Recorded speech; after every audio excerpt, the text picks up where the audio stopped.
Super awkward Funcast. You're listening to the Super Awkward Funcast. Yeah. Hello and welcome to the newest episode of the podcast. Just want to let you know, guys, that... Hold on a second.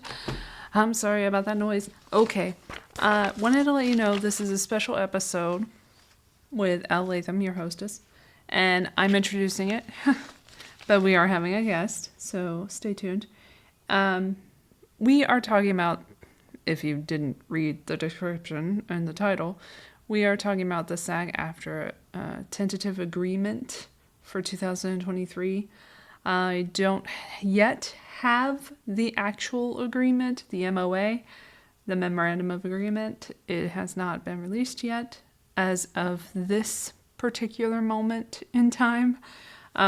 So here we go. We're going to read some of the summary. So the main issue that we're focused on tonight is the AI provisions, and it's a little concerning, the language that I've read. So let's get into it. So we're going to go straight to the agreement, the summary of 2023 tentative successor agreement to the 2020 producer SAG-AFTRA codified basic agreement and 2020 SAG-AFTRA television agreement, television C agreement. Hereafter, collectively, the agreements. Okay, we're going to go straight to artificial intelligence, the main issue. 2. A. Effective date. The below terms will apply beginning 90 days after the AMPTP receives notice of ratification, except that to the extent practicable, producers shall endeavor to comply with these provisions on or after the first day of the term of this agreement, i.e. November 9th, 2023. B. Digital replication and alteration of performers.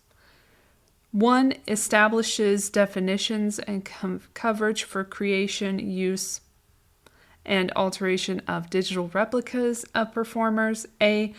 Creation and use of 2 types of digital replicas: employment-based digital replica and independently created digital replica. 2. Employment-based digital replica, which is a main sticking point for a lot of us in the union. Reminder, I'm in SAG-AFTRA. And I just paid my dues, so I'm very much annoyed by a lot of the language here.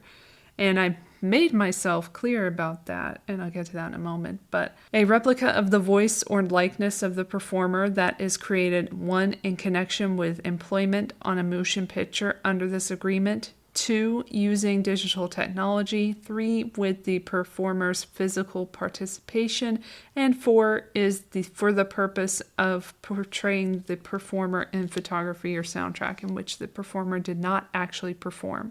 A. Services for creation of employment-based digital replica. 1. 48-hour advance notice prior to services for creation. 2. Consent required. A. Must be clear and conspicuous. B. An endorsement or statement in the performer's employment contract that is separately signed or initialed by the performer or in a separate writing that is signed by the performer. C. Time spent creating replica is work time if on the same day that the performer performs other work for the producer. 3. Compensation for services on a day the performer is not performing other work for the producer. A. 1 day at performer's pro rata daily salary, but not less than day performer minimum. B. If the work was scheduled on a separate day in order to accommodate performer, 1/2 of the performer's pro rata daily salary is due for a 4-hour session. Over 4 hours, one day at the performer's pro rata salary daily salary not less than the day performer minimum. C, consecutive employment does not apply. D, no additional pay if one performer employed under Schedule F. That's a whole other thing. We're not getting into that. 2, work occurs during the performer's guarantee. 3, work occurs on a day that producer is paying a minimum of 1 day's salary for other services, travel allowance, or consecutive employment. B, use of employment-based digital replica. This is really pissing people off. 1, in the motion picture for which the performer was employed. A, consent required unless the photography or soundtrack remains substantially as scripted, performed, and or recorded. There's a lot of loopholes here, guys. B, must include a reasonably specific description of the intended use. C, consent must be clear and conspicuous and may be obtained through an endorsement or statement in the performer's employment contract that is separately signed or initialed by the performer, or in a separate writing that is signed by the performer. D, consent granted during a performer's lifetime continues after death unless explicitly limited otherwise. 1, if performer is deceased and consent is required, it may be granted by an authorized representative of the deceased performer, or if representative cannot be found by the union, which is not disturbing at all. E, compensation. 1, performer's pro rata daily rate or the minimum rate, whichever is higher, for the number of production days that producer determines the performer would have been required to work had the performer instead performed those scenes in person. Producer must make a good faith effort to estimate the number of production days utilizing objective criteria.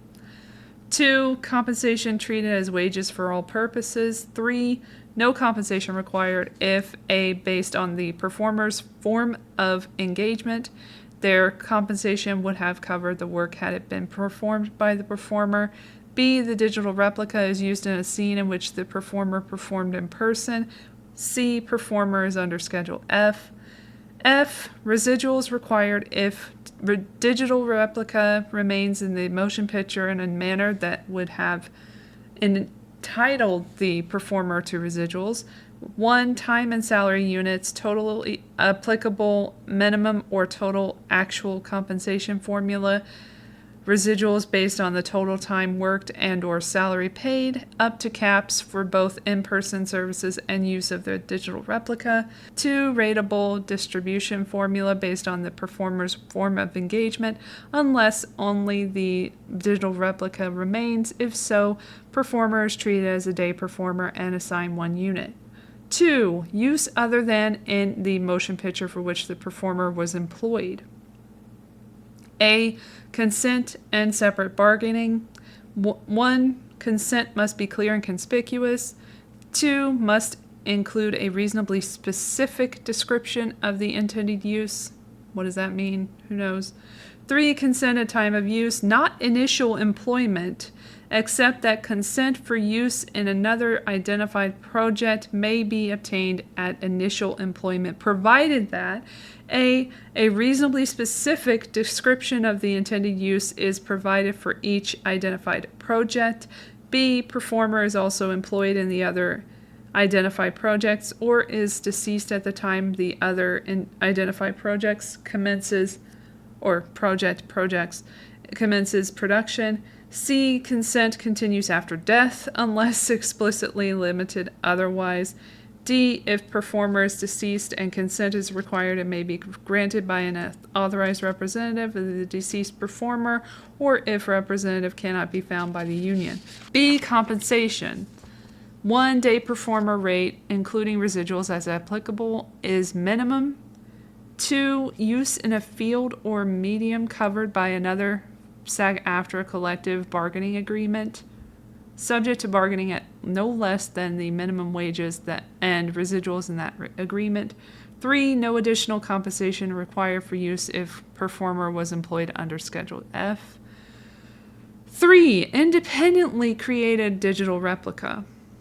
1, intended to create and does create the clear impression that the asset is a natural performer whose voice and or likeness is recognizable as the voice and or likeness of an identifiable natural performer. 2, performing in the role of a character and not as the natural performer himself, herself.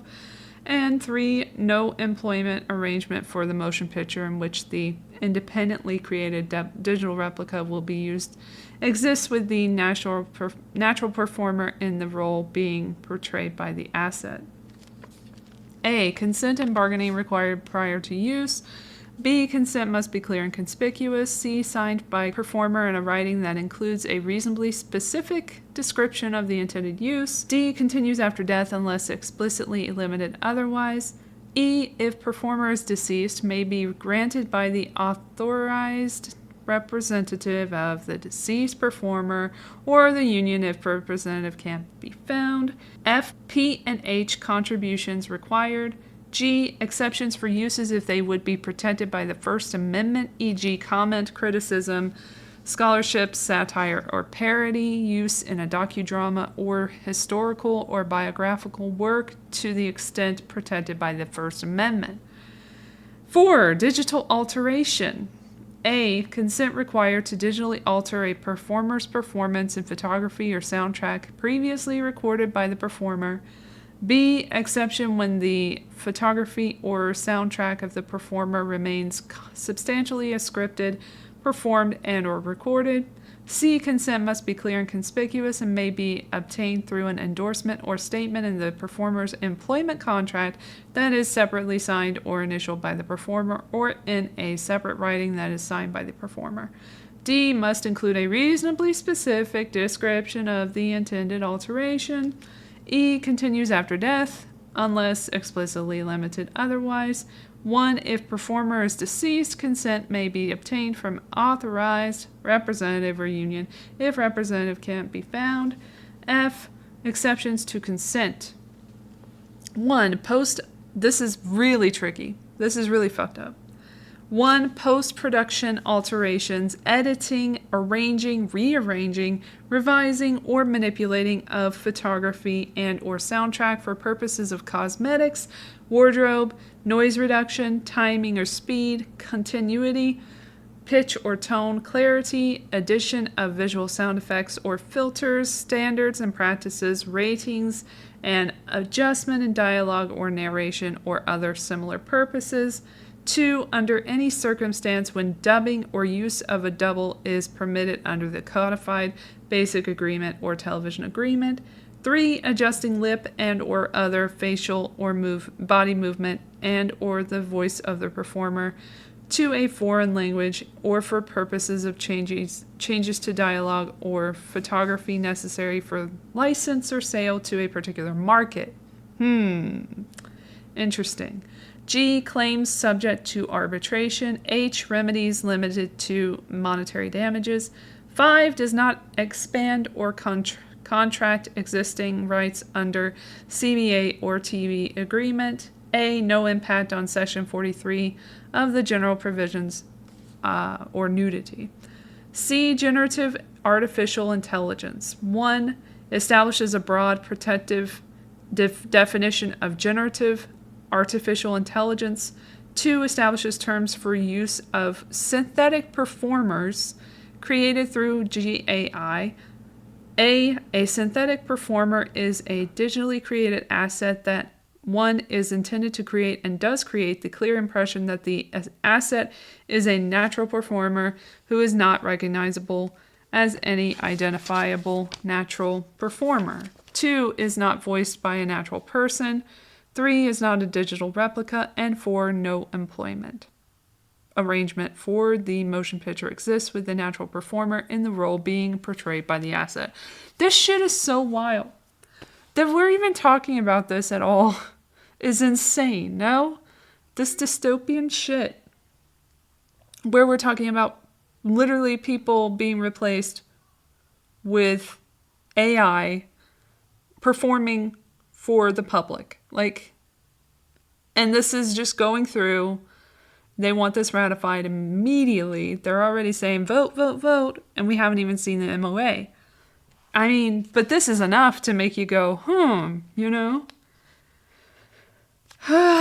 We'll eventually get done. We got to get to background soon, so that's where they're really going to fuck us up. Well, of course they go after background first, because they're the least important, right? Anyway. 1. Parties acknowledge the importance of human performance in motion pictures and the potential impact on employment. Here's the thing. They said in the meeting that I'm going to get to later that we don't need to define humans.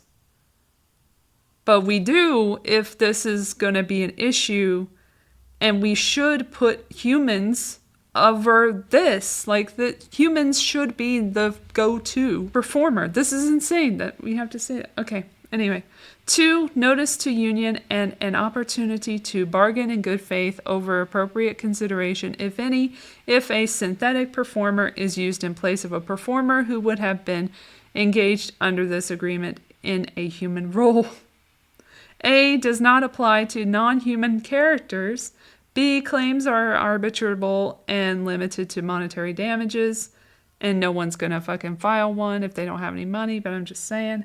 3, producer will bargain with and obtain performer consent for use of GAI system to create a synthetic performer with a principal facial feature, i.e. eyes, nose, ears, and or mouth, that is recognizable as that of a specific natural performer through the use of such identified natural performer's name and facial feature in the prompt to a GAI system.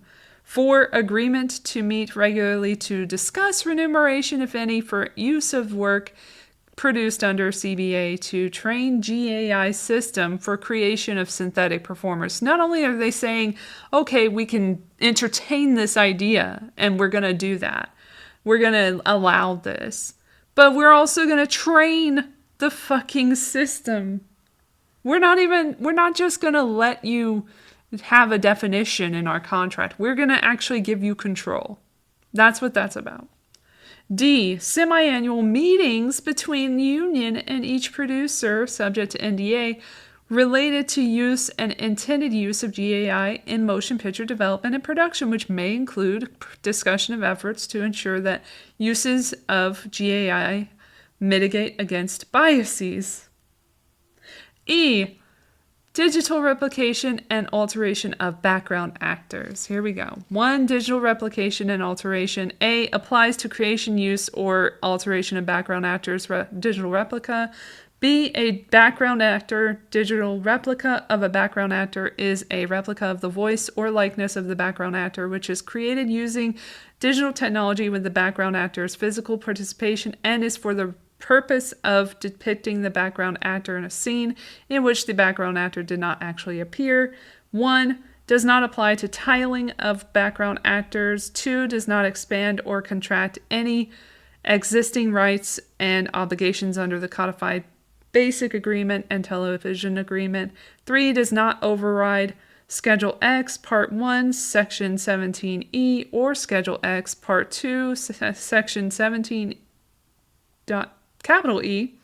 as applicable regarding use of digital technology to double a background actor. C, creation of background actor digital replicas.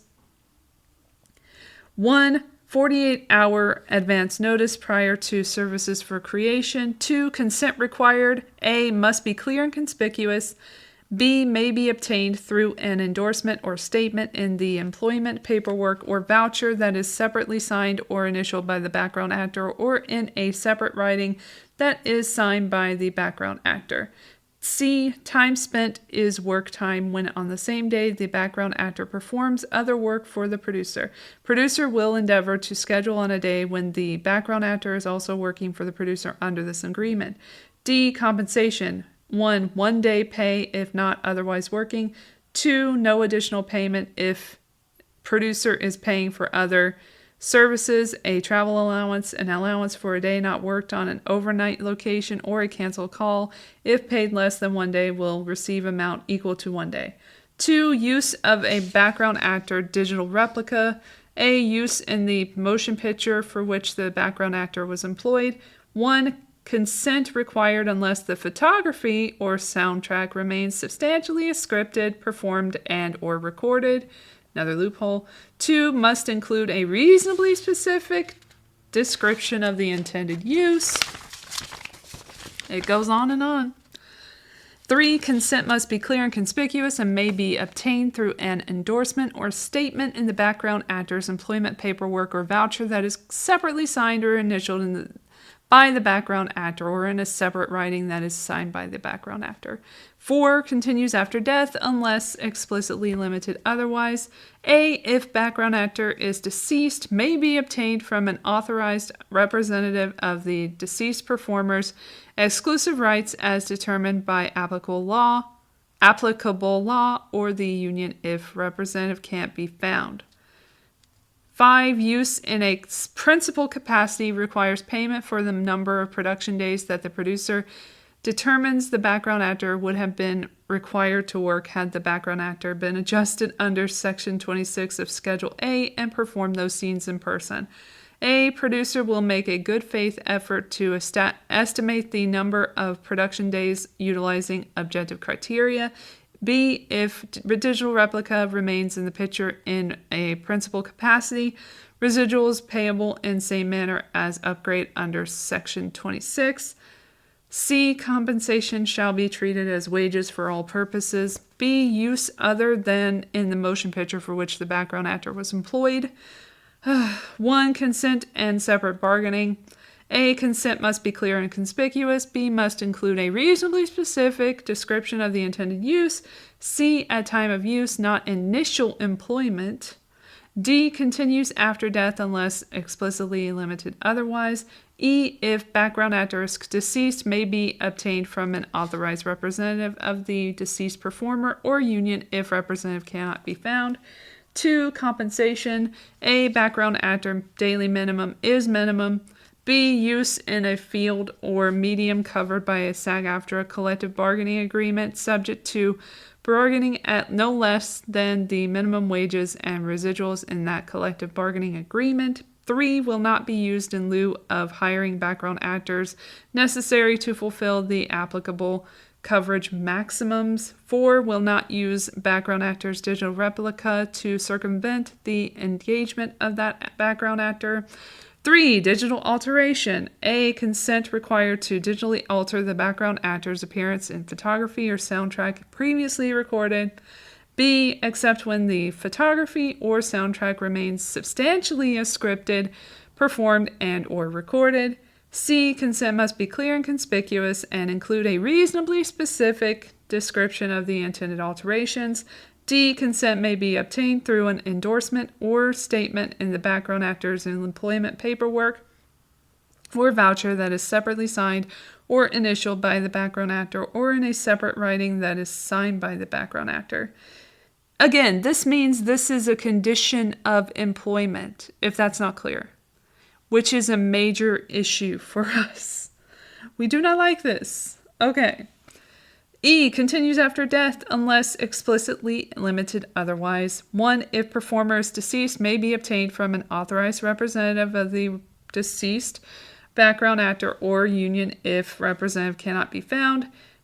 F, if lip or facial movements are digitally altered to make it appear that the background actor is speaking lines and dialogue, upgrade required pursuant to Section 26 of Schedule A. G, no consent is required to perform post-production alterations, editing, arranging, rearranging, revising, or manipulating a photography and or soundtrack for purposes of cosmetics, wardrobe, noise reduction, timing or speed, continuity, pitch or tone, clarity, addition of visual sound effects or filters, standards and practices, ratings, and adjustment in dialogue or narration or other similar purposes. They just throw that in at the end. Or under any circumstance when dubbing or use of a double is permitted under the codified basic agreement or television agreement. H, claims subject to arbitration, remedies limited to monetary damages. This is a really fucked up contract. From the summary, like what you read there. And there's other stuff in there. There's like a streaming bonus that's not really well defined. And then there's 7% overall increase in wages, and then 11% for background actors. So they're giving you all this money and stuff and all these great things, but at the same time, they're trying to make it possible, along with the AMPTP, to replace you in many ways. Like, I don't know how to say it, but like they're making it very dangerous. And so I brought this up.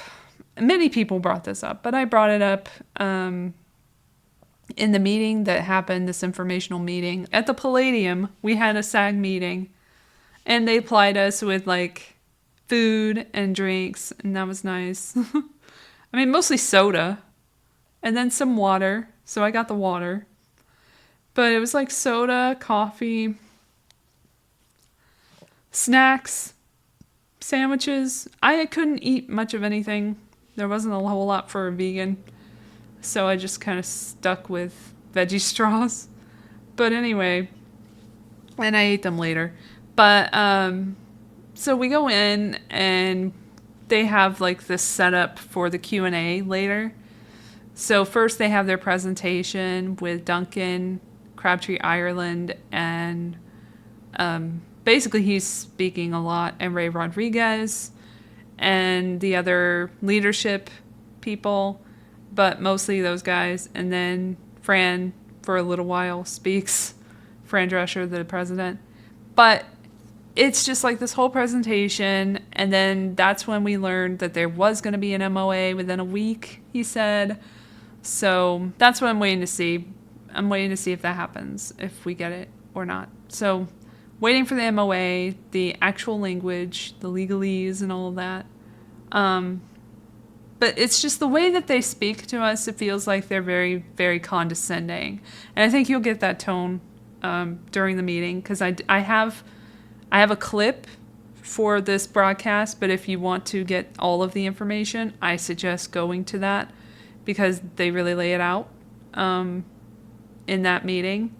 So I will put it in the show notes for you to see the entire 3.5+ hour meeting that I attended most of.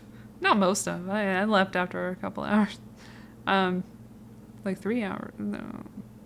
7:30, 8:30, 9:30. So 2.5 hours, I guess. I saw about 2.5 hours live, and then I went home and I watched it in the live stream. But yeah, I'm in the live stream, so I will attach that right here. So this is me and my questions, and then we'll move on. And then I will have my guest on, who I'm very excited about, because I haven't seen him in years. So let's get ready for that. First, let's listen to my Q&A. Microphone number 2, please. Hello, my name is Elle, Latham. I'm extrapolating on that a little bit with the AI conversation, and wanted to ask, will you fight to keep human actors employed in the next contract negotiation? What happens when the AI outperforms human actors? And have you thought of all the scenarios that could and likely will occur as a result of the AI provisions in this very contract? How likely will it be that the digital replica condition of employment will further normalize digital replication, and that more human actors will miss out on jobs because of lack of consent to this new technology? How can you ensure that human actors and background actors will be able to get work in this brave new world generated by AI? Thank you. I think there's a lot there, and I really appreciate the passion that's obviously in what you're saying. And I think a lot of people up here agree with you. I mean, our goal is to protect human actors. And, you know, have different ways of doing that for different types of acting. I mean, obviously, we talked about background, where we were able, because our contract structure is different for background actors, we were able to protect those covered jobs as human jobs. Obviously, the employment-based digital replica, which is what we expect to be the most frequently used of any of the provisions in this AI piece of the contract, is based on the concept that there is primarily a human actor working there. That's how the digital replica is created, and the idea is that the digital replica is used in combination with the human actor. The kinds of things the companies have talked about doing is facilitating certain reshoots where there's scheduling problems, things of that nature. I know that it is in everyone's mind the idea that actors would just be gone and that only digital replicas or synthetic fakes would be used in place of actors. But I happen to believe that your sort of starting premise, what happens when AI outperforms human actors, I happen to believe that that's not going to happen. And the reason why I believe that's not going to happen is not because robots can't be programmed to perform certain actions better than us, but because I believe that acting, just like writing, for example, is a fundamentally human creative activity, and that there is not an AI that can do what Meryl Streep can do. And I don't know your acting personally, but I'm sure there is not an AI that can do what you can do. And so while it is true that AIs can be created to do certain types of things, it is all of our objective to preserve human artistry, human creativity, and that is precisely what we're going to do. And one other thing I'll just say, I see you want to continue, and that's fine, but the one thing I want to say is, one of the things that we've done to help protect that is we have strongly advocated and supported our Copyright Office's decision that AI creations are not eligible for copyright registration.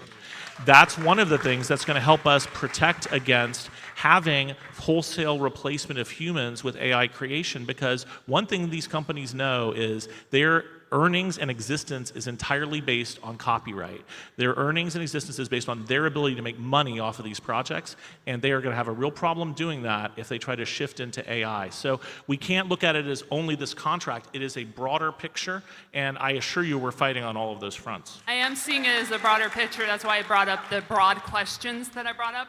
But I also wanted to mention that I wouldn't say that I don't believe that you would protect us as human actors. I believe that the companies would not have an incentive to do so, and that is the problem. It is a problem, but that's why these provisions are so important. If we don't have these provisions, we have a blank page. And let me tell you, as a lawyer whose most of my entire career, other than when I was a criminal prosecutor for a couple of years, since then, my entire career has been devoted to protecting actors, performers, and our other members. And let me tell you, I would much rather have 16 pages of detailed protections to use to fight for you than a blank page and a statement that we hate AI. Because one of those things I can do something with, and the other one, I can't. It's not really about hating AI. It's about controlling AI. I was being a little dramatic there, yeah. I admit. Sorry. Yeah, but like, I apologize. The issue is the companies will exert their control over us in many ways, and they will use AI to do that, and that's what I'm concerned That's what about. We're all trying to fight against. And I respect that people may have a different view than I do about how to do that, but I just hope we all know that's what everyone in this room, I am 100% convinced, we are all fighting for the same result, which is protecting actors. And if we have any disagreements about how to do it, that's fine, but just know we're all on the same team in that fight. Also, on a personal note, I will not vote until I read the entire contract. Thank you very much for your time. We'll get it to you as soon as we can, I promise.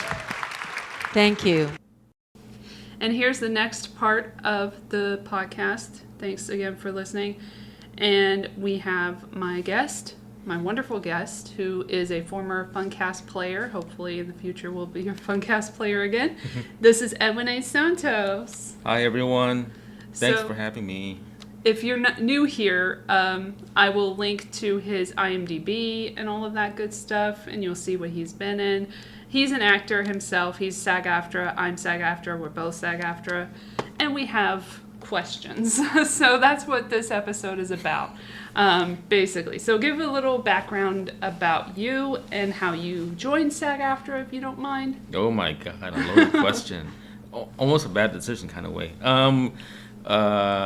Yeah, I'm an actor first and a producer second. But I joined SAG it's my 25th anniversary as an actor, SAG actor, 25th anniversary, not knowing that I'd be celebrating this year with a strike. Right. But yeah. Happy anniversary. Thank you. I joined like all other people for the worst reasons, not the worst reasons, but sound reason at the time. which was I did a lot of background work after college. I had no representation, so they all say, "Well, do background work." Okay, fine. Same. So that was a nice job, like 9 to 5 It job, I was. think. And but a lot of at the time it was non-union, so a lot of crazy stuff I've seen and experienced. So I'm like, no, this is wrong. But in '98, I joined SAG because of the 3 voucher bit. I got my 3 vouchers from the show 7 Days. Kind of cool because it drove us to Victorville and put us in a hotel. And I'm like, Wow. whoa, I got to join SAG. No, but at the time it was 1,800 to join. Like, I'm not sure if that was a reason I joined because I knew it was going to increase at some point. Like, but whatever. It is what it is. So I joined SAG. And did a lot of. I'm mainly an independent film actor kind of way, so a lot of the titles you'll see on IMDb is probably you'll never heard of before. Maybe you'll hear one, but I'm one of those low-tier actors that SAG would mention in their strike dialogue or propaganda or whatever it is. But yeah, I'm one of those people, and I'm so not cool with the current tentative agreement that they have with the Yeah. APTP. Yeah, I went over that before. If you skipped the intro, which you have the right to do, if you want to read the summary agreement yourself, go ahead and do that. I've linked it in the show notes. As always, I link everything that I talk about in the show notes. But if you missed that part, I went over the agreement and the language about AI and all of that. So we're getting into it in this discussion. But just, for a background, he's been on this show many times before. If you look up his name on the website, Super Awkward Funcast, then you will find that he was in The Room, which was one of my favorite radio plays that we did with the original screenplay. So if you Yeah. haven't heard The Room, oh my gosh, okay, spoiler alert, he's a vampire. But I'm just saying, like it's wild. Tommy Wiseau was wild. And they had to rein him in a little bit in the movie, apparently. But yeah, that's a really interesting play that we did, and it's one of my favorites, one of my personal favorites. So it's good to really have you back and finally get into it about acting again. Like, that's how we met, actually, at SAG-AFTRA. So we have that connection from this organization that's supposed to represent us, that is not really doing that right now, and is gaslighting us, or trying to, very massively trying to, as you heard with the live stream, if you watched that I linked as well. Then you will see that there's a lot of questions from the membership to the leadership, and the leadership is constantly saying, yeah, it's a condition of employment, what are you going to do? Consent, though. Yeah, that's not really consent. That's not how that works. And, like, the language of, the reasonably... what is it? Reasonably specific description or some shit. Like, there's just weird language in there and vague, and we haven't even gotten the MOA yet. Oh, hopefully we get that MOA before we vote. And that too. They said within a week, but who knows? I love the timing. It was like it was announced that they got the tentative agreement at ANTP. Like, okay, when are we voting? Because I'm sure it's pretty soon. Like, so we got the summary, like, maybe a couple of weeks, or maybe last week, I'm not really sure. But then, like, very recently. Yeah, that's not enough. When are we going to get the entire thing? And now they've opened the voting, as I said before. Yeah. And so they're trying to get us to vote on something without all of the information. And then they're saying that it's business as usual, basically, to not have the MOA before the vote. Nope. And Duncan keeps on answering all the questions, and Ray Rodriguez a little bit. But, like, it was, like, so hard to get anything out of Fran at this meeting, and she's just sitting there the whole time. I'm not trying to judge. I'm not judging harshly.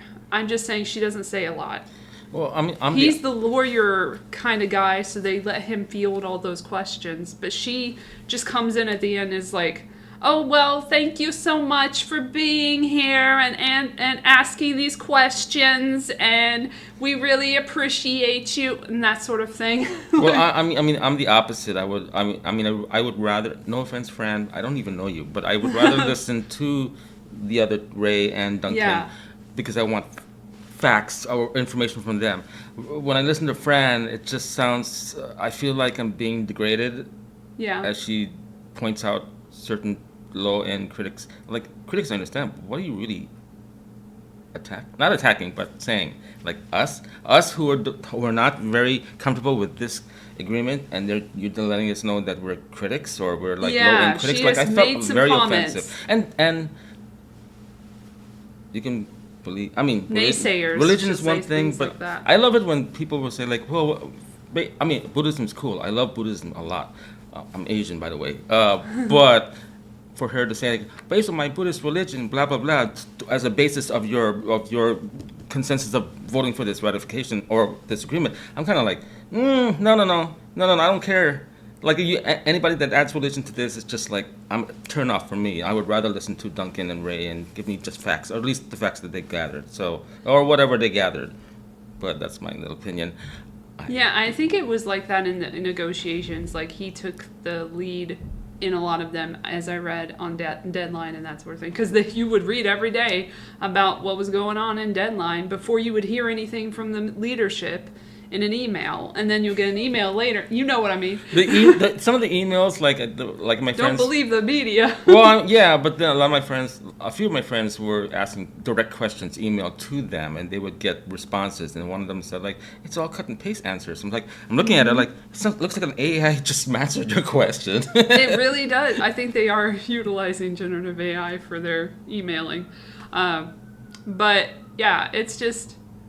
And then Fran, okay, and then she got a lot of attention during the strike. I don't know if you remember, but like she was getting a lot of kudos and stuff for doing things. And I don't think she was as involved as she kind of wanted people to believe. And then she said, like that night in the meeting at the beginning, that she was just at the Palladium because that's where the meeting was held, as I said before.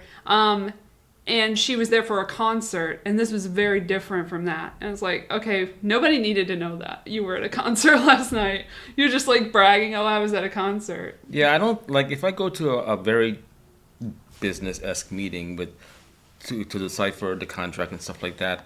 For me, like if I have to go with a group of people, I will pick certain people that will be the strength of our side. Mm-hmm. Leave the weakest, not the weakest people, but the people who won't even give much unless you give a passionate view, which is fine, but it's not enough to get your whatever you want from your side. So I mean, to me, maybe they left Fran. I don't believe Fran was in the meetings, honestly, because I don't know what she would offer. Unless the passionate part. She brought a plushie, apparently. Like, everybody was going on about... Wow. She's the heart and soul of SAG-AFTRA or something, and she's just trying to be, like, human. Ironic. Yeah. The human element. In a business meeting, on the other side, they consider that weakness, like the weak end, the weak point of that other group. But I'm just saying, that's my opinion. Yeah. But Duncan definitely, he does talk very, authoritatively, and I think that helped him in the negotiations, but it didn't help him get exactly what we wanted. Right. I don't know if they wanted it because I don't know how far that went. We don't have any. I don't think they went evidence of what went on behind the scenes. I think they said yes to things that kind of made sense to business, obviously. Yeah. But they figured like, well, compromise, I guess. It makes sense. As long as you own our replicas, our digital replicas, then we trust you. Yes, because, all these companies are so trustable, trustworthy and everything. I just watched this morning before this podcast, I watched this movie called The Congress from 2013. And that was an illuminating film. Well, most of it was pretty decent, but it kind of went a little off track at the end where everything got animated. Yeah. It got really out there. But the beginning of it is like Robin Wright literally playing herself, and she's an aging actress. I don't know if you heard of this film. But Ari Folman, I think, was the director. And she ends up selling her likeness as a digital replica, and scanning herself. And then 20 years later, she goes back into this other side of reality or whatever, or a different reality, to get on stage again and that sort of thing. So like she she sells herself so that she can have her motherhood and take care of her child, her children, mainly the guy who's having some issues. And that's what the whole movie was like based on. And it was a little paprika at one point where it's like what's real and what's not and everything. But it was an interesting dissection of this situation that we're finding ourselves in now with AI and the digital replicas and how they will replace us and what good will we be worth after that. And then of course they start with the background actors, like, because they mean the least to the studios. So, and that's where I started out too, and I didn't really even do any SAG-AFTRA work as an actor, just as a background actor. And it was like 2 jobs. Well, I mean, it was a long time ago. I think I remember correctly, like when I was non-union at the time, I mean, I got hired all the time. I don't know why, the only Asian. At the time, then this is like the late 90s. But once I turned SAG, I realized they weren't hiring. I mean, I didn't know then that when you're non-union background, they hire a lot of them. But when you're SAG, they only hire just 30, I guess, for crowd stuff. But with the replicas, like, I don't know, like there's a loss of jobs there for background, I think. And a lot of people were bringing that up, and we didn't get any sufficient answers that made us more comfortable in our vote. And I said at the meeting, like I showed you guys before the audio, that I wasn't going to vote until I got the MOA. I'm not going to vote until I see the contract. Yeah, and read same it here. all the way through. Like, it's not enough about the AI stuff. It's mainly like, we don't have the full contract. We need to, just read the highlights that we gave you. Like, no, those are just flash in the pans and stuff like that. We want to get to see what, I mean, I feel sometimes you're hiding something. I feel. Yeah. From the contract. Like, why can't we just read the whole thing? Because they haphazardly put everything together so that they could end the strike before cancellations and that sort of thing. Allegedly. I've worked at a couple of day jobs during my acting when I was auditioning. So I worked for a company called Crest National Digital Media. They've been running like the 70s in around Hollywood. They did film, video, and optical media. I was in the optical media department for 6 years, and I learned and mastered how to put DVDs together and protection and all that stuff. I also know how to remove watermarks and stuff like that. So if I know, and I talked to a lot of people, because I thought about, I've met people actors and improvisers, they started this thing where this is 10 years ago. It's not influencer type of thing, but they decided that since they're becoming in demand, they decided to brand themselves, LLC themselves, and put watermark on their pictures. And I'm like, that might be a thing I could do. But a friend of mine, I already know, you can remove watermarks from pictures. You can remove watermark from digital DVD, stuff like that, piracy. If studios cannot stop movie piracy, especially DVD now, at the time, or even when independents agreed with the standard, which is going streaming, which is worse, because now when you're on Amazon Prime, you can buy the movie, and then you can sell it on YouTube, whatever you want, which is something I was against at the time. If studios cannot stop the rampant piracy of their own films, I fear about how they cannot protect our images from being stolen. They'll find a way. Mm-hmm. They'll find a way. And there's so much hacking going on as well. Hacking is getting as sophisticated as AI, if not more. The skills that people have, and the target that is Hollywood, for fuck's sake. Everybody kind of hates them right now. A lot of people hate Hollywood and how woke it is, and they'll go off on that. And then the Sony thing, we already had some instances of retaliation kind of tactics from allegedly a different country, but I don't really know how real that was about it. But the fappening, I mean, we've had so many things that's happened. Deepfakes and stuff like that. And then deepfakes, and then Oh yeah, that's the other thing. International countries that will get hold of our stuff. I know SAG had the global one rule thing, not to work non-union over the world. Yeah. But do they have such a thing for piracy all over the world? And does the studio have that kind of rule, that authoritarian rule, maybe it'll help, for international countries to stop pirating anything that we put out? And all I see is in my feed right now is the Israel Hamas Palestine situation. online. And I just wanted to say to the listeners and everything, the reason I'm not going into that, well, I did that in the last episode, but anyway, the reason that this is such an important thing for me to talk about is because it affects every facet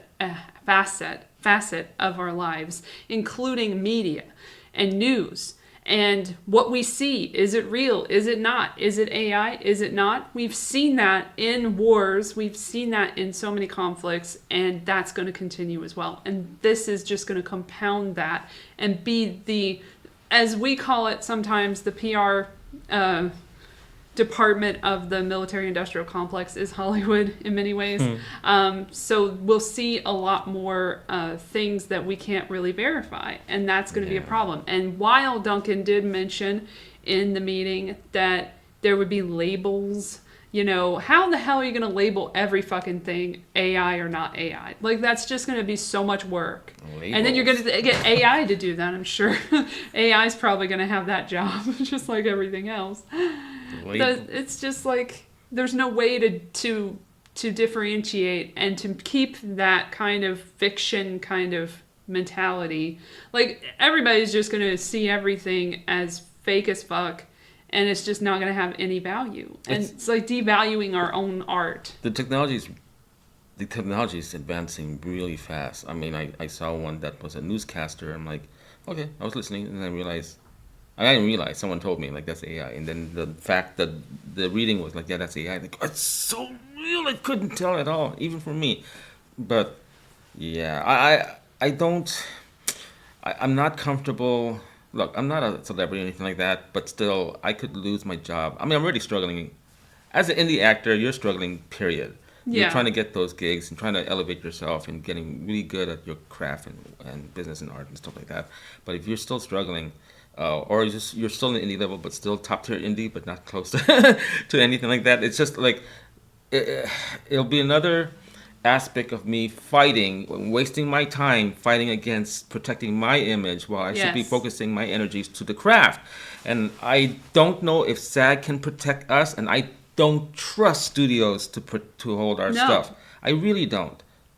I really, really don't. And then after we die and everything, and then they're going to get like a union representative if they can't find anyone who is related to you, and they'll decide. And of course, if they get a good amount of money, then they'll be like, okay, sure. And, you know, it's just like, and then also what you were saying, like, protect your image. Like, this is also affecting, like, this could affect careers and cancellation. Like, I don't believe in cancellation for real, but like, of people, because people are people. But there are situations that you could find yourself in if you say the wrong thing, as you were saying, like, you have a reputation to uphold. If your fucking digital likeness says some shit, some Kanye-like shit, or Ye-like shit, and then you're like, what do I do? Because I didn't even say that. Well, I mean, I'm also a voice actor, so they can grab anything what I say and then manipulate and they it into a already sentence have the that audio they capabilities. Like, that's also like a big problem. So, like, I can't even look at things that are video or anything and really differentiate whether they're real or not. Like, that's where we're going towards. Like, that's the future we're headed towards, and we're already, you know, careening into.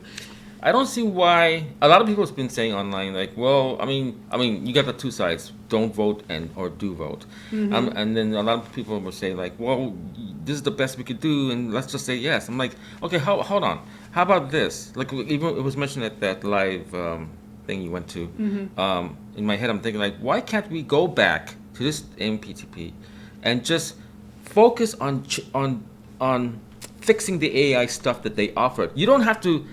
We'll say yes to it. It's just the AI stuff we have a problem with. Yeah. Everything else sounds good. I mean, I'm sure there's some people don't in the background don't, but like streaming does a little bit. I mean, it kind of makes sense to me.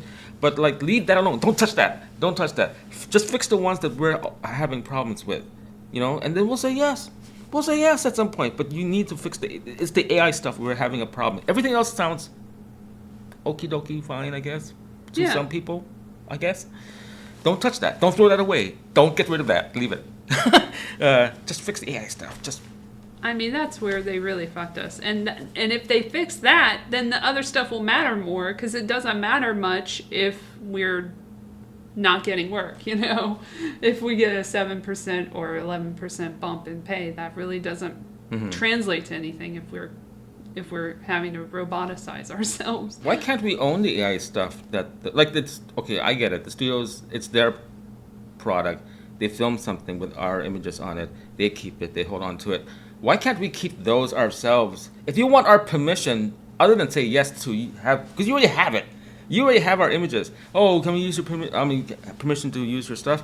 You already have it. I have a feeling you already did it. Why Yeah. can't we keep it ourselves? Because we physically will have something to grasp on, and can we use here?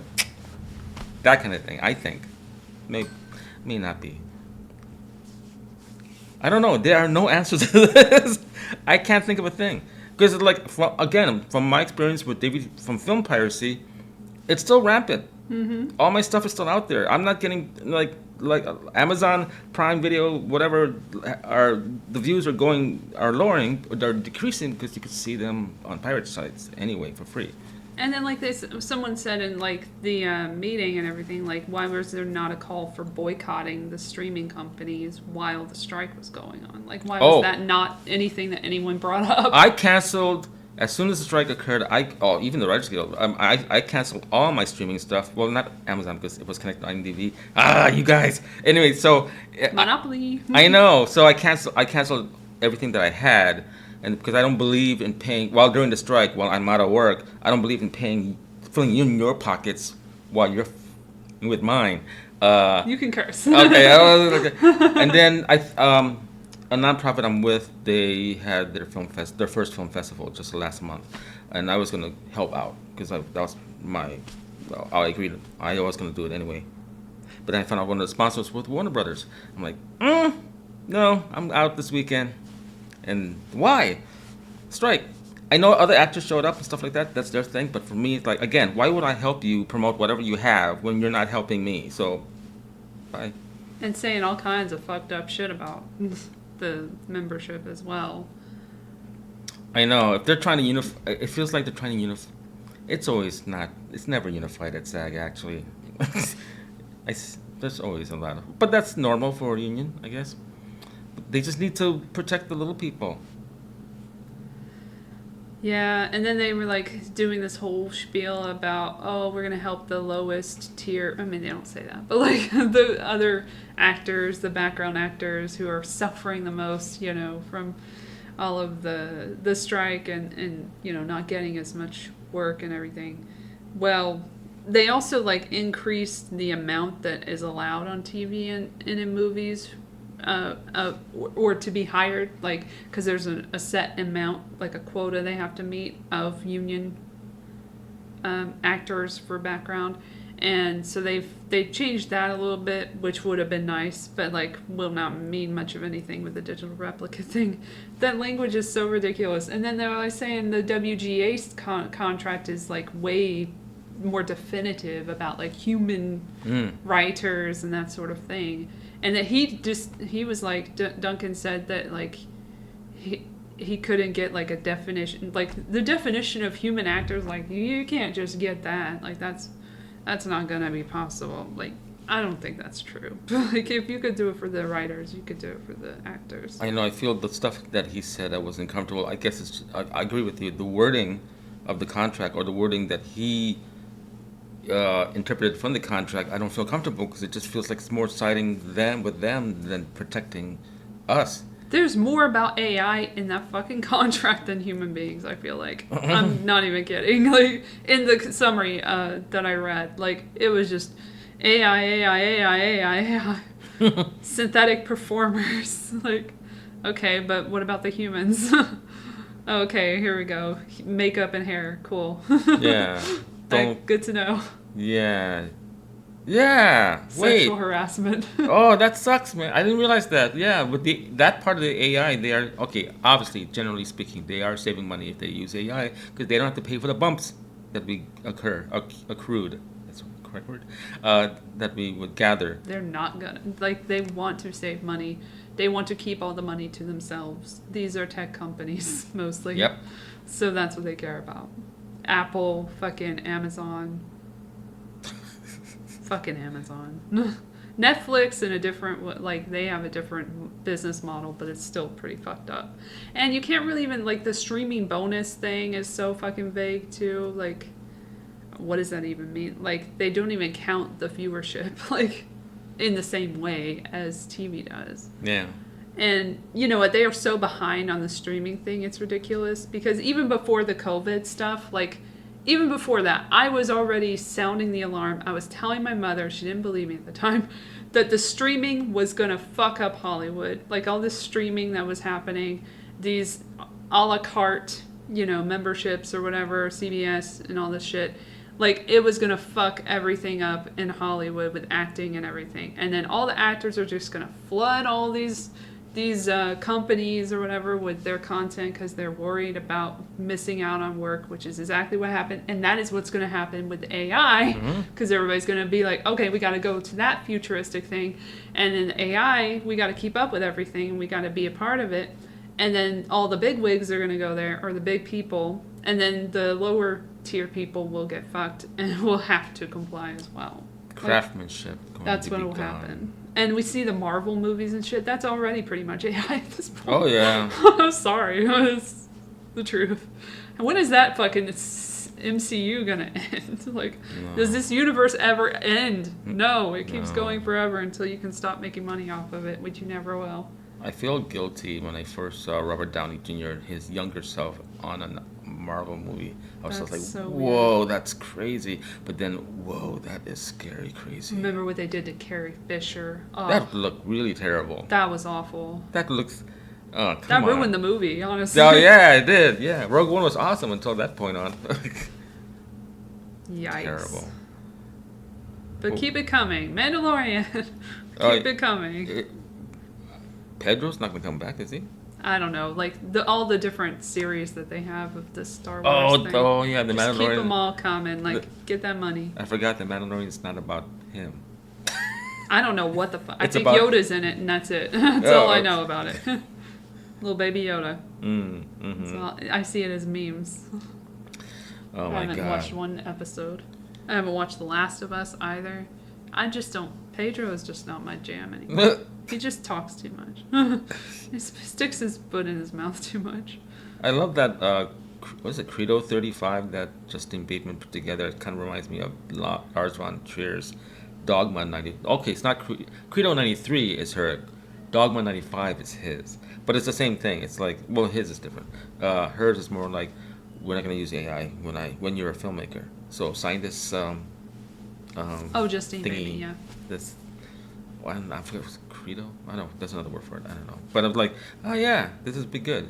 I don't know how many people will go for it, but unless you have a Credo film festival. And she'll be independent, so she won't be mainstream. Yeah, I don't know. I mean, all I know, like when I first read everything about AI with actors, I'm just reminded of how awesome we were of saving movies from piracy. Because of that alone, because that's in my head all the time, every time I hear about AI and SAG, we are not going to be protected. We are going to be ripped off. It's going to happen. You really believe that companies will be on their word and promise that it won't happen? It's going to happen because you guys put up with film piracy. You're trying to protect that, but I don't know. It's a lot for you to cover, and I guess it takes money for film companies to go after piracy. I think. I think it takes a lot of time. For indie films, when I used to work for a film distribution company, it was my job to gather online all over the internet to find all our pirated films, and then just send cease and desist letters all the time. Sometimes they work, sometimes they don't. They ignore it and just keep on. It's tough. But you know, you got to worry about YouTube and all the copyright protections that we have there. Like, don't translate to other parts of the internet. It's like you can get away with so much more outside of that very restrictive area. Like, I'm always hoping that something goes through with copyright process, the checking, so that I can put anything up. Even something of a vlog that I did in Miami, where there's songs in the background like Latin music and a specific artist. I'm I hope they're not feeling very suey. Oh yeah, they would. Yeah, because their answer on Facebook is like, we muted your music in this country. Well, then it's then it's pirated kind of in another country. That's fine. Yeah, and if not everyone's on the same on the same page when it comes to copyright, like it's just not going to be possible. And then there's the whole question about intellectual property anyway, and how that even works, like throughout history, and like what it even means, like, and how it's going to change now with AI and everything. And like there's not going to be any intellectual property if AI continues the way it is and unregulated as fuck. And it won't be regulated. And they keep having these meetings in Congress or whatever about it, and then it goes nowhere. And of course, they're all 80. So, like, not all 80, but like a lot of them are over 80. And so they don't even know anything about the internet. And there's a little bit in the background. Hopefully, you don't hear it too loud, but it is Hollywood. So somebody's doing something and getting into trouble. So we'll just move on from that. But, like, it's just crazy what's happening. And then there's so little creativity and originality in Hollywood. Not that there would be any originality at this point, because we've been doing it for 100+ years. But, just the way that people keep going to the same fucking formula because it works, because people keep going and watching and paying for the movies. Like, if people would just pay, like, take a moment and be like, do I want to pay $15 to watch, at a matinee? For a matinee of, like, a Marvel movie that doesn't need to even exist. Man. Do I want to give them my money? People are still doing it, so they get what they deserve. Like, they get what they think they deserve because, they keep putting out the cash. And then people are like, okay, I like cash. So, and then let me go, over to China and get some more cash. And then I'll like censor some of this content so that it's appropriate for that market. So it's just, it's all about money, really. Oh, yeah. I remember like, and this is outside piracy. I remember like when Amazon and Netflix at the time was catering or inviting independent filmmakers to put up their films on their sites. Like, oh, that's someone who will root for us and stuff like that. And then a decade later, they would say like, oh yeah, the independent film you put up on our site, we would like to ask you to like either delete certain scenes or. I have no idea what that is. Oh, it's the door. Oh, okay. It's apparently very windy outside. Harry the bunny just walked in. So there was a fucking background noise that was very someone walked laudable. in. Very audible background noise. So let's continue. I'm just saying, like, I lost my train of thought. Sorry. It's the wind. Yeah. I really did lost my train of thought. Okay. Where was Netflix, I? independent. Okay. So Netflix and especially Prime Video, they were asking, or at least myself and a lot of filmmakers, hey, can you remove certain things off your film, which is like at the time, the gratuitous nudity, not gratuitous, the nudity part, and then and more of that than the violence, which I think the violence should be. Yeah, removed nobody the cares. nudity, we will not stream your film anymore on our platform. Like, what the? I thought you believed in the independent mindset of filmmaking. So I'm like, what the hell's going on? So yeah, a lot of changes are happening to fit the status quo or whatever they think the status quo is to them. And then violence, everywhere. It's just in real life, like everywhere you go. And totally, normalized. The hyper-normalization, that's a good documentary if you guys want to check something out. Adam Curtis, it's a really good one. And it's on like a documentary movie website. Just look it up. But anyway, like that's where we're at, is like so much stuff is normalized. And that I was concerned about that with AI, like that we're normalizing the digital replicate thing and like furthering our own demise, basically getting us closer to our own demise as humans, which I think, and I've said this before, that things happen multiple times throughout history. I think this has happened throughout history at least 7 times that we've gone through this technical revolution to this point, which, some would call the Fourth Industrial Revolution, if you know what I'm talking about. Who's that author's The name? left. Who's that author's name? Klaus Schwab. Who wrote The Third Wave? Oh, no. That's something else. But I wanted to mention WEF because WEF is involved in the AI transition as well. So I will link to their AI governance summit that's coming up. When is that coming up? When is it coming up? Let's see. I have 7 tabs. Okay. The AI governance summit is part of their agenda for 2023. Load. And it's going to be on... Oh, it's already happened. Oh. It's already happened on 13 to 15 of this month. So that's what happened. AI has the potential to boost productivity and pioneer breakthroughs, but it also presents clear regulatory, security, and governance dilemmas. They keep mentioning that and not doing anything about it. Yeah. They brought together more than 200 leaders from the AI community to refine AI governance frameworks for the public and private sectors. And they talk about ChatGPT in it and like all these like regulatory frameworks that they have in all these different countries, like the EU and the US, which is not half as Advanced. as advanced as that one. Like that one's not really much of anything. I read it before. But yeah, like they're talking about the ethics of AI here. Oh. They're talking about governance and like they're trying to really bring that to the forefront. And that's like gonna lead us to, I believe, the metaverse situation that they haven't talked about as much lately, but is still in their repertoire. Like they're still talking about it. Like there is a future of work or jobs or whatever white paper in here from the WEF being the World Economic Forum, if you're new here, exploring the industrial metaverse roadmap to the future.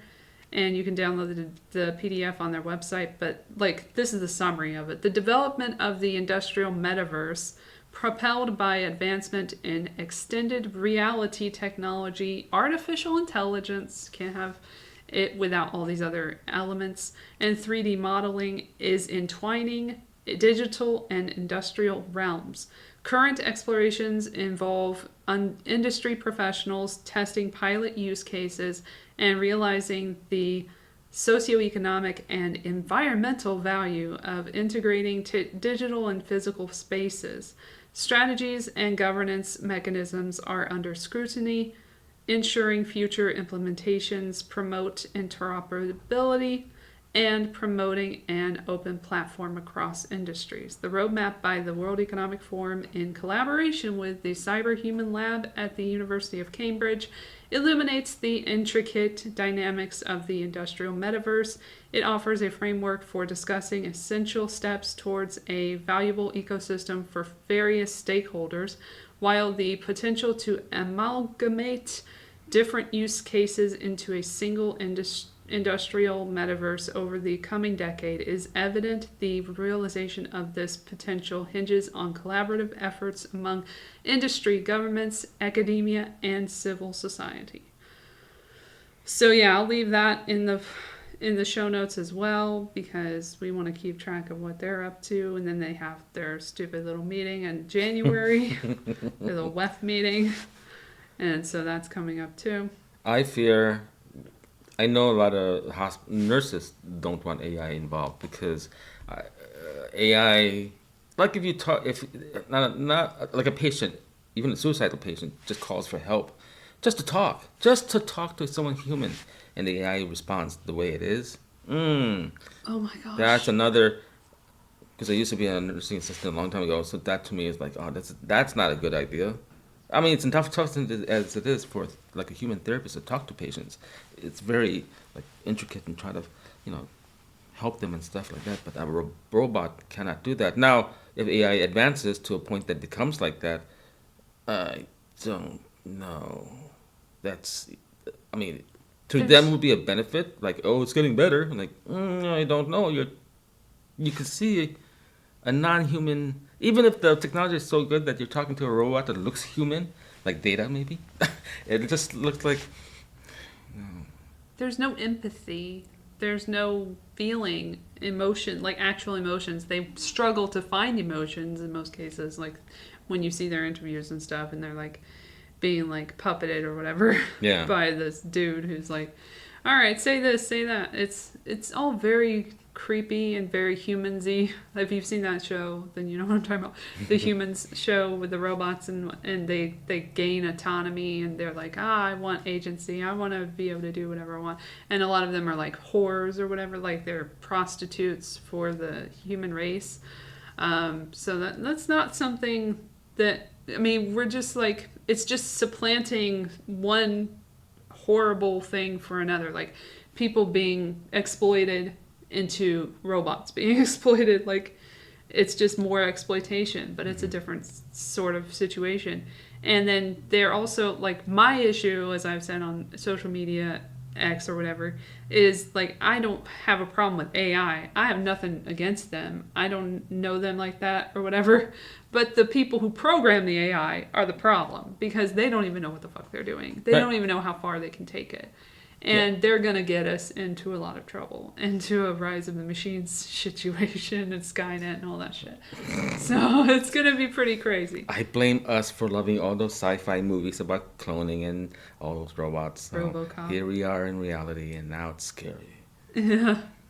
But that's part of the thing, is like showing people so that they can like desensitize people to this idea, and then they'll be more open to it later. Like, that's what people say about the Illuminati and all that stuff, but like, it's not as like cut and dry as like Illuminati or whatever. It's like corporations trying to make people susceptible to new technology so that when they bring it out, because they already have it at that point, they're just testing the public, I believe. And they do it in so many ways, and then they kind of plant a seed in people's minds, like, oh, this is cool, we could have this, we could have that. But then on the other side of it, you got like Idiocracy and all these other movies like telling you like, this is bad, this is not going to go well. And so you have that fear also, which will also be like good for the division aspect of it, like dividing people into groups.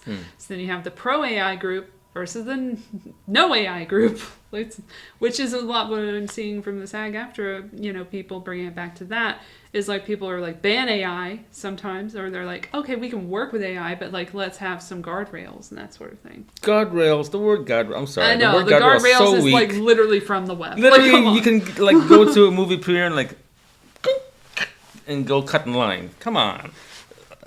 Someone cut in line at the meeting, like in the line, and I was like, "What? Who are you?" And they did like a cut and chat, just like the show, the Curb Your Enthusiasm episode I watched. Oh my recently. god. The damn cut and chat. You just cut in and you don't say anything, and you just talk to the person in front, and you're like, "What's happening?" And then somebody cut in line, but I think it was like his agent or something. I didn't know what this chick was in the meeting, in the Q&A. And I was just like looking at her the whole time, like, who are you? Why are you here? She was with her agent? Oh, I don't know what she was to him. That's a easy trying to promote yourself and have your rep by your side. Like, is this It what I'm was supposed to say? Is this weird. the line I'm supposed to say? Is this...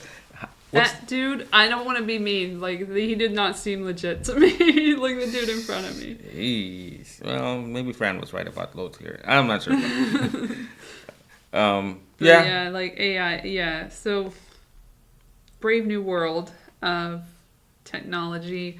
But like, yeah, the fourth industrial revolution is part of it, because that's Klaus's, not just Klaus, because Klaus is just like a figurehead. There's always a figurehead of these organizations who like take the brunt of the criticism but don't really do much in practice. And if you watch like this documentary, I forgot what it was called, something Davos Forum or something, but it's about the Davos meeting in is it Switzerland? Yeah.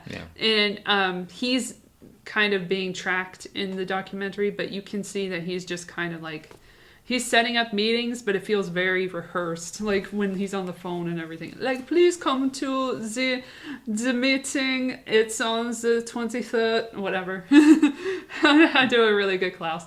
But anyway. Yeah, I used to watch all that stuff. I still do in some ways because it's fascinating. But like them and maybe Das Forum, I remembered it. Sorry. them and then World Economic Forum is another one. They mean well, I think, But to me, they're all companies that will benefit from the technologies that are advancing. I see it that way. I'm like, okay, so It's why are you problem, having all reaction, these? solution. I know, but it doesn't help for. What are you offering? I mean, I get it. The World Economic Forum, like, we help save the environment, stuff like that. Like, great, stick with that. With straws, with the banning of plastic straws, we're helping to save the environment. Oh, I just came from a show at the Forum last night, and I was like, "Where's the straw?" I'm like, "Oh no, the lid. The plastic lid of this cardboard Pepsi cup had a little opening where you can just like, yeah, It's but ridiculous. It's I'm still gonna plastic. spill." Yeah, that too. It's still plastic. I'm like, okay. And then the straw, yeah, the cardboard straws. It's just, it's a nice aftertaste if you wanna. I do like the bamboo one. I will say, Yeah, yeah. I want everybody to use bamboo because like that actually tastes, you can reuse it pretty well, I think. But I had one from like an order that I got in Miami because I was in Miami recently, and I got it from this very fancy restaurant that the food wasn't that great, but the bamboo straws. That food was atrocious, but the bamboo straws were like really top notch, and I made them last until I got back. So thank you for the bamboo straws. Much better than the horrible paper ones that I want to punch someone when I get from a restaurant. Yeah. The reusable, like the recyclable ones, fine. That's great. But dude, stop it with the paper because that's not gonna work. No. There's no way that's working. No. It must be cheaper or something. I don't know. Makes you want to enjoy your food. I don't know. Makes me want to risk getting the same germs from your hand on the glass. Which is why I want a straw in the first place, is because I don't trust that people will not touch the glass at the top.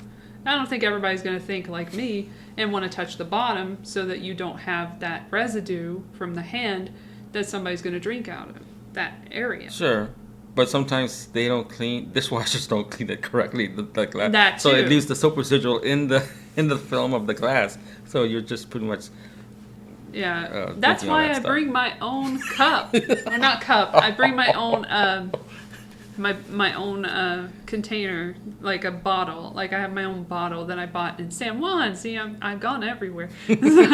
So I bought it in San Juan at like a supermarket called Supermax, which is really cool. Shout out to Supermax. I really like your selection of vegan food. Thank you. And better than Miami. I'm just saying. But Supermax had like for like $3 or something. I'm like, fuck yeah, I'll buy that and I'll keep it and I'll use it everywhere I go. And that's what I do when I'm in a restaurant. I'm like, give me the water. Okay, could I have some ice too? And then they put it in the glass. I'm like, okay, fine. But it was just like, damn. So yeah, like this is baby steps for something that's supposed to be like killing all of us. Yeah, not. It's so funny. Let's not rush. Let's not rush with the voting on the contract yet, SAG. I know we have like a week and a half to vote. Yeah, it's December 5th, and today is the 18th. No, 19th. so I don't even know what day it is. To me, it's less than a week because we 19th. have Thanksgiving to deal with. Yeah, and happy Thanksgiving if you give a shit about that. I don't personally, but others do. So have a good holiday no matter what you're doing, because this is out on Thanksgiving. So yay. Have a good Friday if you care about that, which I also don't care about. I do Buy Nothing Day every time. If you want to start fresh and new after Thanksgiving, listen to this episode today. Yes, we're in the past, and we're telling you, the people in the future, please listen to this episode, even though you're already listening to it. This is how Hollywood works, dude. We plan in advance, so all the stuff you see now was taped maybe 6 months ago. Well, sometimes I do it on the same day. It's just this time I want to edit stuff because I have different sections that I have to get together. Also, watch the X-Files reviews that I'm doing on YouTube. And if you haven't checked You that out, are you can doing check X-Files that out. reviews? I'm an X-Files yeah. fan. I'm a giant X-Files fan. I didn't even know you were They're doing not that. reactions, they're reviews, and they're critical, and they start from season 1 to season 8 so far, and season 9 is coming up, but after the Lone Gunman pilot review, which is coming up next, It might not be out right now because it depends on how many people view it. So give me 100 views on the last video and I will give you that. We're at 83 or so right now. So Do you have guests on those shows? I do not have guests on those shows, but it's the super awkward fun review of the X-Files, which I kind of brought back this series that I used to do for American Idol and Bates Motel at different points. But I really had a lot of fun and my mother really liked it. So I was like, okay, I'll bring it back, but I'm going to do the X-Files and it'll be predictive programming and that sort of thing. And if there's any predictive programming, I talk about that. If there isn't, I talk about the lack of it. And then I talk about the romance because like I really like that aspect of it. Oh, come on. You're like them. I didn't, like, I got into... I'm Mulder and Scully all the way. No, I mean, I got into the X-Files from the pilot. And I told all my friends, you gotta watch the show, it's really good. Because at the time, I got into college, I was so film-centric in my head and screenwriting, all that stuff. And I saw everything good about that show. And then my friends were like, it's a sci-fi show, who cares? And then when I won Golden Globe Awards, and they were like, oh my God, I discovered this. No, I told you about this like freaking 4 years ago. But yeah, I'm into the X-Files because of the stories and That's a major part of it. The for me as ongoing well. conspiracy Conspiracy is a stuff. bad word now. Alien stuff. To me, conspiracy at that time was fun. Anything to me, conspiracy for aliens and Bigfoot Conspiracies and are always fun and to fun. But coordinate. these days, they're kind of like, ooh. Every time I hear that word, I don't want to talk about it. Well, because that's what they want to do is make you think like, oh, these crazy people over here, instead of like the actual conspiracies that are continually happening, and like with the banking industrial complex and the pharmaceutical industrial complex and the military industrial complex. All of those people are conspiring all the time. Well, and that's also talked about in the X-Files too, in the military. Yeah, it's like but- really. Ooh, you'll Yeah. see. Like the predictive program is like a little on the nose. It's like, okay, that's a little weird. I mean, I'm amazed by the X-Files, and even before that, a lot of sci-fi novels I used to read as a kid all base everything in realism and base everything on either technologies at the time that was advancing or whatever the military and is are going on. sometimes supposed to be a warning. Just saying. Sure, yeah, SAG. exactly. Yeah, so yeah. Supposed to be a Wrong. warning. We went this way. Yeah. Not yeah. a handbook.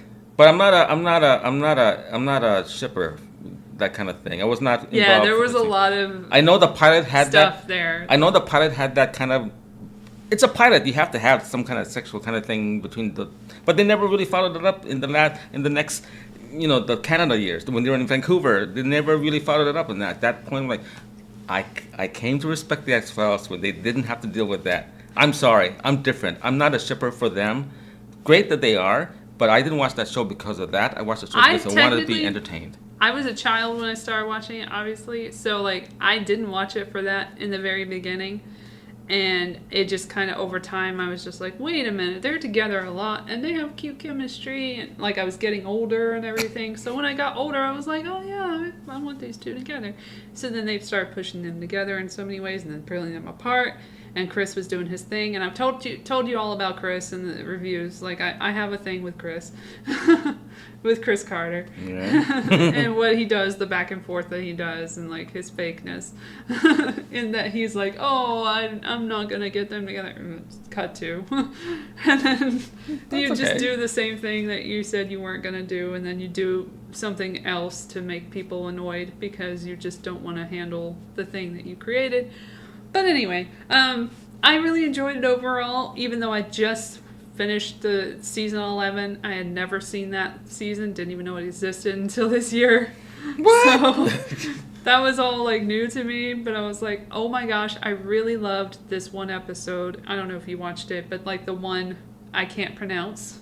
Yeah, a lot of titles are in That I Latin, can't pronounce, or but it was like a culturally. long Black Mirror episode with AI. Yeah. So there was like this big AI episode that was crazy good with them like in a smart house, smart shit everywhere, smart menu, and then you had like "Are you a robot?" thing on the fucking phone, and I'm like, oh my gosh, I wish we never had to see that in real life. Why does that have to exist in real life now? Ah. Yeah, I'm dealing that now. It's like I think I'm at a certain age where I'm a Gen Xer, so I'm kind of happy to live the life that I lived.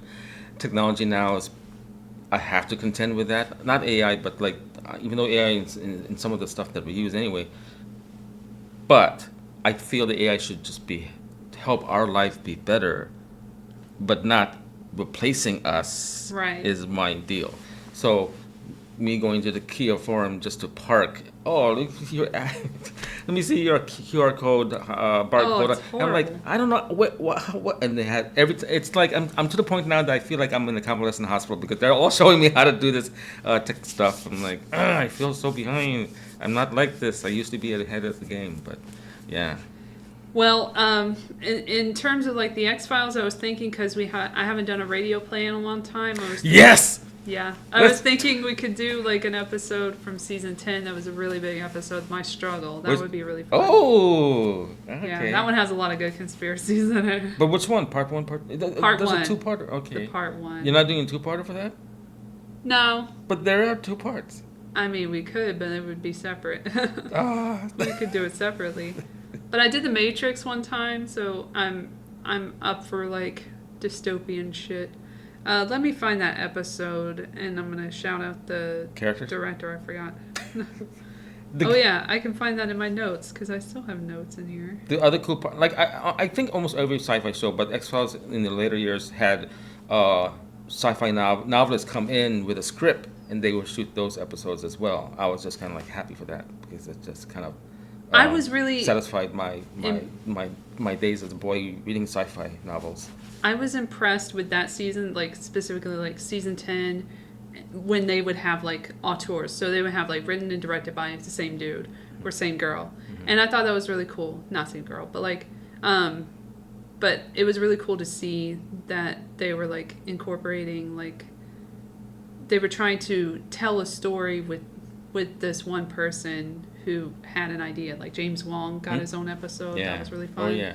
And they had not gotten as much shine before. Morgan Wong, awesome writers on the X-Files in the first few seasons. Hell Why did you yes. leave and go to do it in Space Above and whatever? Glenn Morgan and this. Yeah. So, let me see what that episode Love was those called. guys. And then that one other writer. Oh, maybe he's one of them. Yeah, he's a Morgan brother. He Okay. He wrote the weirdest, the odd, strange episodes. like Glenn Sweet Morgan Potato. did the one that I was talking about before with the robots and stuff. So Oh, that was okay. written by Shannon Hamblin and Kristen Cloak. And I will talk about that in that Oh, Kristen Cloak's- review as well. Married to one of the Morgans. Or one of the producers. And then I love when they bring back Queequeg. Oh, that Oh, was yeah. awesome. I'm like, yes, I love callbacks. Yeah, the hair. That make sense, that aren't like retcons. Yeah. And the In two TV shows. and the two Gen Xer teens that came back in certain episodes. I was like, yes. Oh, when they were going after the teens, you could tell when they were like going hard after the teen demographic in the show, and be like, "Oh yeah, I love this music." Yeah. Oh yeah, the music was awesome. Yeah. I'd be like, "Damn, X-Files, yes, that's my childhood." I feel bad when they left Vancouver because like that was the Yeah. character of that show. They should have whatever. It an is old what argument. it is. But I mean, like, hey, if I'm looking for. I mean, I would love to read for My Struggle. But I Yeah. forgot who the characters are in that. You could be but- the conspiracy guy, the Joel McHale's character. I forgot his name Oh, he's in already. the show. Yeah, I don't remember anymore. yeah, he was like an Alex Jones kind of guy, except a little more. Oh, this is the later. This is the newer episode. The Yeah. recent episodes. Okay. Yeah. Yeah, what's his name again? Tad O'Malley. Tad O'Malley. Tad O'Malley. Okay. Very untypecast. Yeah. I'm very much a colorblind casting kind of person. Not colorblind, that's not the word. There's another word for it. But, you know, Is I that- don't really care. I leave it open. I'm an open casting kind of person. Cool. When I cast, I would cast for a role. I would not have a specific...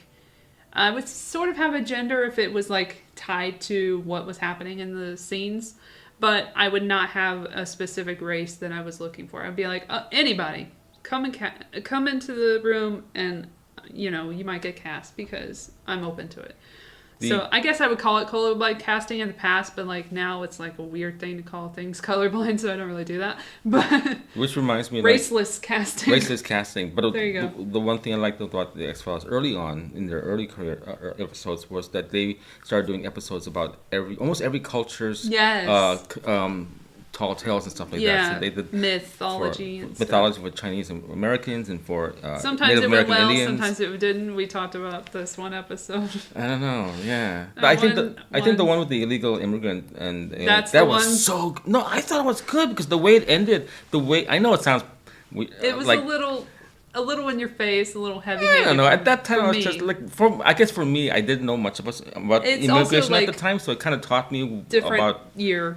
different time. different times. So I don't know. I that's one of my favorite. But it's episodes. funny that it's not funny, but it's like interesting that that's still an issue. Like a lot of the issues that were brought up in the X-Files are still issues today and are probably exacerbated in many ways, which is not not by accident, it's by design. So. I think the season 11 and 12 was already done. There's also. no 12. Oh, sure. I'm just dreaming. 11. I'm hoping.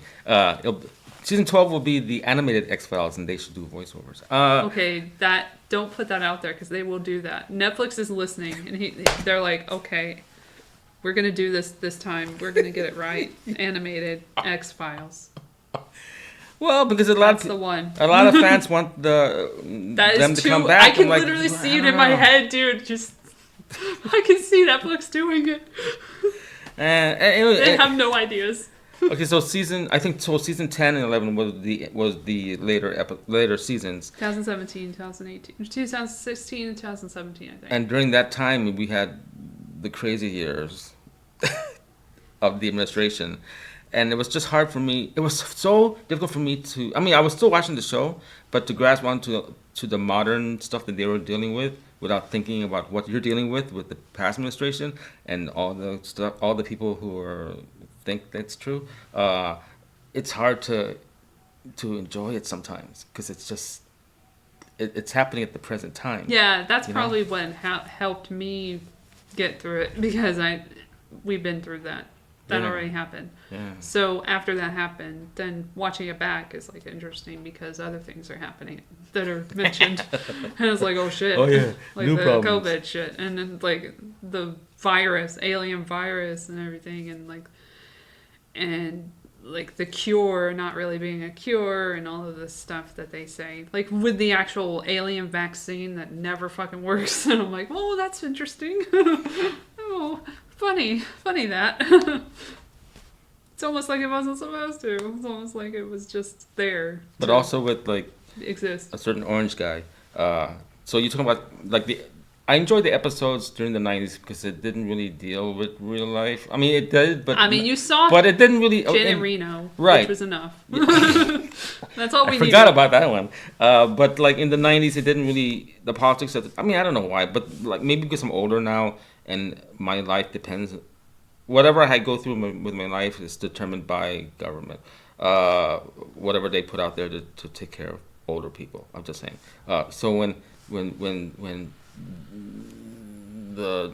the orange guys became the leader, I'm kind of like, okay. And then watching the X-Files during that time, season 10 and 11, I'm kind of like, I'm not really enjoying it because I'm going through hell right now with him and his cronies. I'm just like, I'll have to watch, like you did, watch those episodes later, like now. Maybe I'll enjoy it more.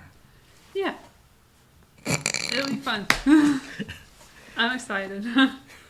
I just hope there's not a whole lot of characters because I don't want to play a whole lot of characters. That's the best part of the episodes, when there's so many key characters.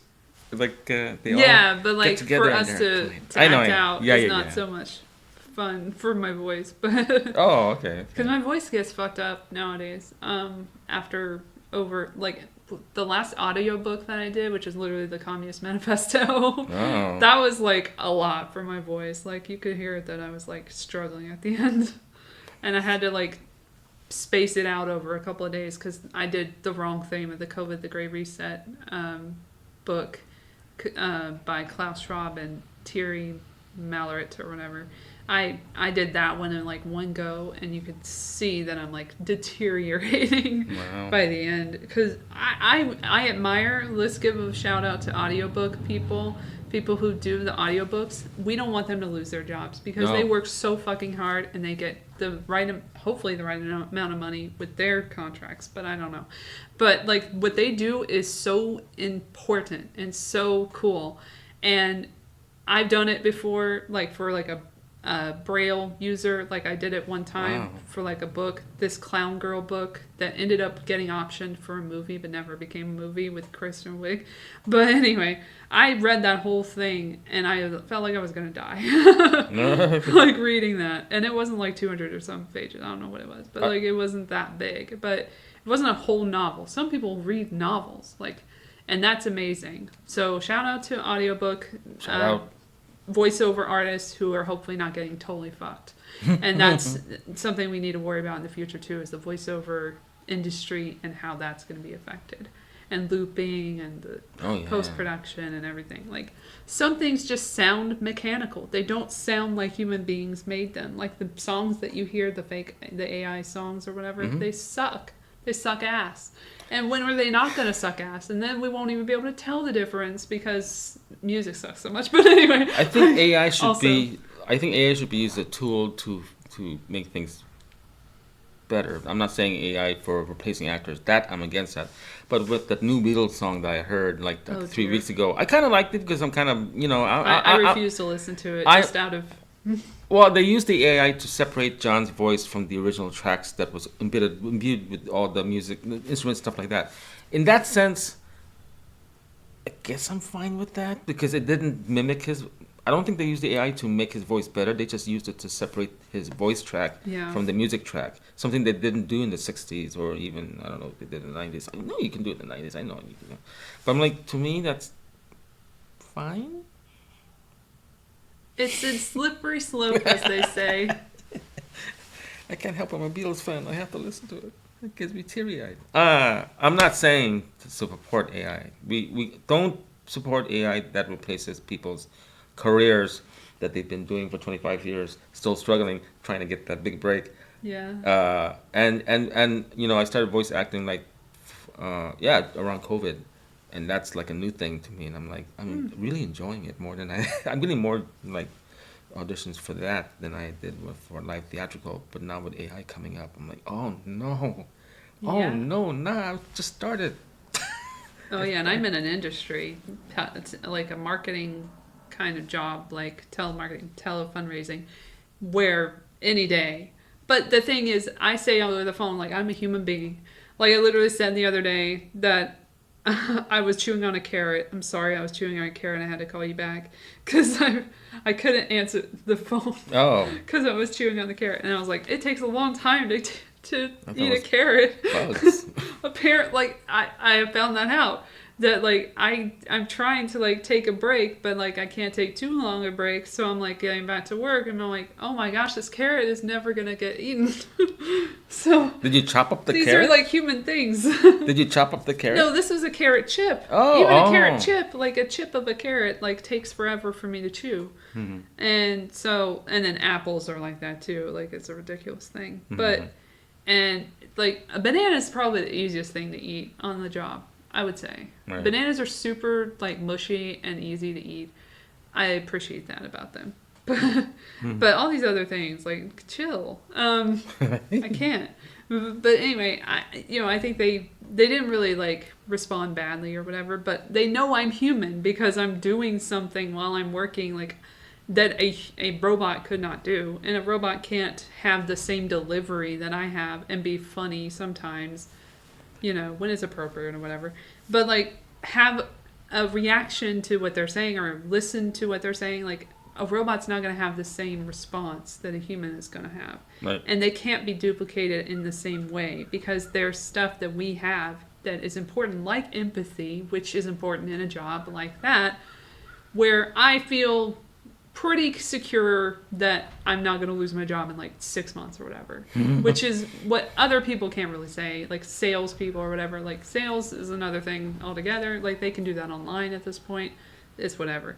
But the fundraising thing is also going online as well. So I will say, like, we are being affected about, when it comes to that in the industry. But it's just, I wanted to do, when I originally did the job, I wanted to do something I could be okay with and not feel like I'm making the world a worse place. And that's what I've been doing for 12 or so years. So, shout out to the people who don't succumb and do the job that maybe pays more, but doesn't feel as fulfilling Yeah. Yeah. mentally and emotionally. Maybe not physically, because like, oh my gosh, sometimes you get bored. Like you get bored in a lot of things, but that's a good, healthy thing to have, is boredom at a job.